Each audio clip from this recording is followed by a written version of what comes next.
Let's move on to revisit the concept of data integrity. Data integrity is about the accuracy and consistency of business data. We talked about data integrity throughout this class, starting with the discussion of data redundancy. We revisited this concept in relational normalization, conceptual data modeling, and logical data modeling, i.e., ER model mapping. We now revisit this topic again because of the importance of data integrity. Many database projects failed because they could assure the data integrity to meet the business needs, which has caused millions of dollars losses. In the physical design, data integrity consists of specification for each required field, correct data type for each field, valid data value ranges, etc., which is usually called data standard in an organization. The requirement of the primary key for each relation, which is called entity integrity. Accurate primary key reference for each foreign key, and guaranteeing the valid primary key references regardless of what data are changed in the database, which is called referential integrity. We will go over the design of relations to assure the data integrity. Let's expand the design of the student relation to specify its primary key and required fields. Based on the user requirements, student has 3 required fields: first name, last name, and email. We added a new column to the table, called nullable, to specify that those 3 fields are required. We also added a new column with the heading key to specify the primary key field of student, i.e., the implementation of the entity integrity. Recall that we followed the best practice of singular primary key. If this relation had a composite key, we would check off all key fields in this column. Note that we did not address valid data values, data value ranges and others in the relation structure. Their discussion is beyond the scope of this class. You should interact with ChatGPT to explore those design aspects if you are interested. The relation structure showing the design of the student relation can then be directly translated into a SQL create table statement as shown here. Each field definition is converted to a clause in the create table statement. Note that because student has a singular primary key, we use the reserve the words primary key to indicate the key field. SQL provides a separate clause for defining a composite key. Please ask ChatGPT for examples of defining composite keys in SQL. We must use comma to separate each field definition. Don't end the last field definition using a comma or it will cause a syntax error. That is, the last clause in the SQL statement should be ended by nothing but the close parenthesis. Let's move on to talk about the foreign key referential integrity. The diagram showed 2 relationships between course, class, and instructor. Those 2 relationships are implemented as 2 foreign keys in the class entity at the end of the logical design. The business rules for the relationship between course and class are: a course may be offered 0 or more classes. A class must be for one and only course. For the relationship between class and instructor, the business rules are: a class may not be assigned an instructor yet when class schedules are published and should have one or only one instructor. An instructor may teach no class like a new instructor just on board and may teach or have taught multiple classes. Those business rules have been correctly presented in both the conceptual model and logical model. One of the main tasks is how to implement those business rules correctly in the database using referential integrity. Let's start with specifying foreign keys. We expand the key column in the relation structure table to include the foreign key specifications. As shown in this example, we stated that the course number field is a foreign key referencing to the course relation's primary key course number using the dot notation.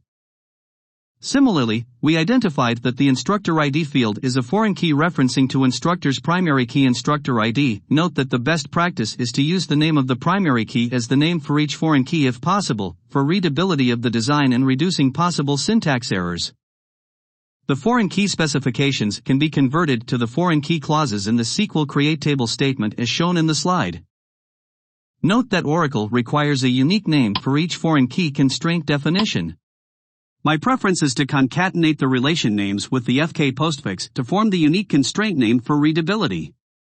Although you may choose other naming conventions, we should keep naming convention consistent throughout the design. We should also identify the referential constraints of those foreign keys in the design. As stated earlier, the foreign key, course number, must reference one and only one existing course. That is, it has mandatory participation. The foreign key, instructor ID, must be an existing instructor of the school, but may be unknown yet. That is, it has the optional participation.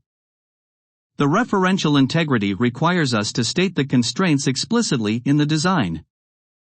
The relational data model has two referential integrity rules to safeguard foreign keys.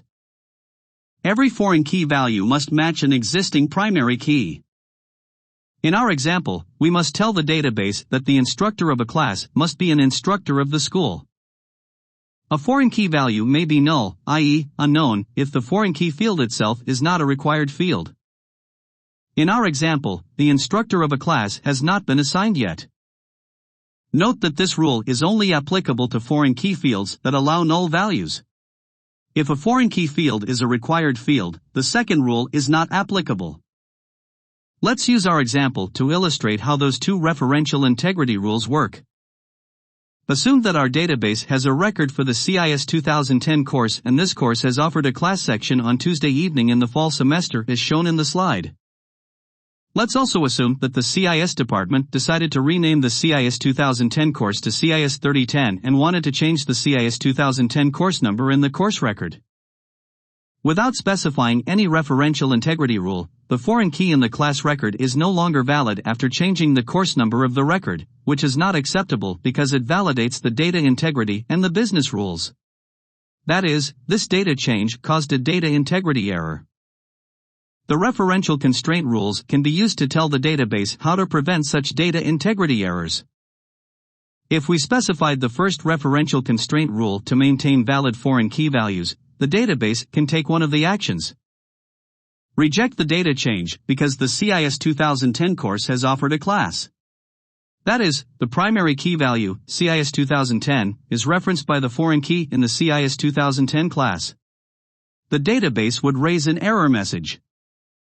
Allow the course number to change in the CIS 2010 course record and propagate the change down to the foreign key reference to maintain the valid foreign key reference. That is, changing the foreign key value, CIS 2010, in the class record to CIS 3010. If we specified the second referential constraint rule to allow the null value, the database would change the course title to CIS 3010 in the primary key record and then set the foreign key CIS 2010 in the class record to null. However, setting this foreign key to null would fail because the course number field is a required field in the class relation. Recall that class has mandatory participation in the relationship between course and class. In this case, the database would raise an error message and reject the change, which would have the same outcome as the action, A, above. Hence, we must instruct the database what to do in those three scenarios to guarantee data integrity. To tell the database which action to take, we must specify the action in the relation design.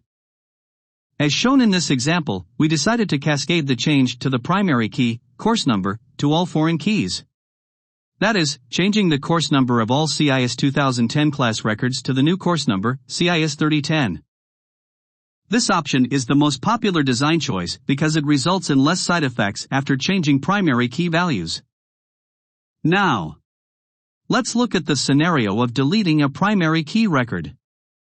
Let's use the same CIS 2010 example and assume that the CIS department decided to remove the CIS 2010 course from the CIS program. The first referential constraint rule offers the database two options. Reject the deletion request because CIS 2010 has offered classes, i.e., foreign key references. The database would raise an error message. Allow the deletion of the primary key record, and then remove all CIS 2010 class records. In this scenario, students registered for the CIS 2010 class would receive a notification that their classes were cancelled. If we specified the second referential constraint rule to allow the null value, the database would delete the primary key record of CIS 2010 from course and set of the old foreign key value CIS 2010 in class to null. This action should also fail because the foreign key course number is a required field in the class relation. Note that the action, B, to delete both the primary key record and all its foreign key records is very dangerous. It is because foreign key references may form a chain of references. For example, the primary key A is referenced by the foreign key B. Foreign key B could itself be a primary key and referenced by another foreign key C. The foreign key C could itself in turn be a primary key and referenced yet another foreign D, and keep going. If we decided to cascade the deletion of a primary key to its foreign keys, the deletion of the first primary key A would cause a ripe effect in the database and a lot of records would be deleted. If the design is a mistake, it could be a very costly mistake. Thus, we should carefully make the design decision to avoid design errors. The complete specification of the referential integrity for the foreign key, course number, is shown in the table on this slide. In this example, we decided to use the action, A, to reject all deletion requests. If the user really wants to delete a course, the user must manually remove all foreign key records first before deleting the primary key record, which helps the user to avoid making deletion mistakes. Now, let's switch to the relationship between class and instructor. Like the relationship between course and class we just discussed, there are three actions to enforce the referential integrity, that is, rejecting changes to the primary key instructor ID and instructor, making the same changes on both the primary key and its foreign keys, and making changes to the primary key only and set foreign keys to null values. Recall that the foreign key, instructor ID, has the optional participation. Hence the third action to set the foreign key instructor ID in the class relation to null would be accepted because the foreign key is not a required field in class. Following the similar design process, the referential constraints for the foreign key, instructor ID, is added to the relation structure table as shown in this slide. In this example, we decided to cascade update of the primary key instructor ID to the foreign key. When the referenced primary key record is deleted from instructor, we chose to set the foreign key, instructor ID, in the class relation to nulls. Compared to the referential constraints for the foreign key course number, the only difference is that the foreign key field, instructor ID, accepts null values to handle the situation in which the instructor of a class quits the job. All the classes of that instructor would now have no instructors, i.e., the instructor of those classes was unknown. With that, we completed the specification of referential integrity constraints for those two foreign keys in the class relation. The SQL create table statement is now completed with referential constraint actions based on our design in previous slides. We can then run the SQL statement in the database to create the relation and tell the database how to maintain the data integrity for all database changes. This slide summarizes the referential integrity rules discussed. Every foreign key value must match an existing primary key value. A foreign key value may be null, unknown, if the foreign key field itself is not a required field. Referential actions handling updates on a primary key value or deletions of a primary key record include: on update/delete restrict, it instructs the database to reject the change to the primary key if the primary key has any foreign key reference. On update cascade, it tells the database to allow the change to a primary key and make the same change to all its foreign key values. On delete cascade, it instructs the database to delete both the primary key record and all its foreign key records. On update/delete set null, it tells the database to allow the change to a primary key and set all its foreign keys to nulls if none of those foreign keys is a required field. Otherwise, reject the changes just like the first action above that restricts all changes. You may want to keep this slide as a quick reference in the physical design.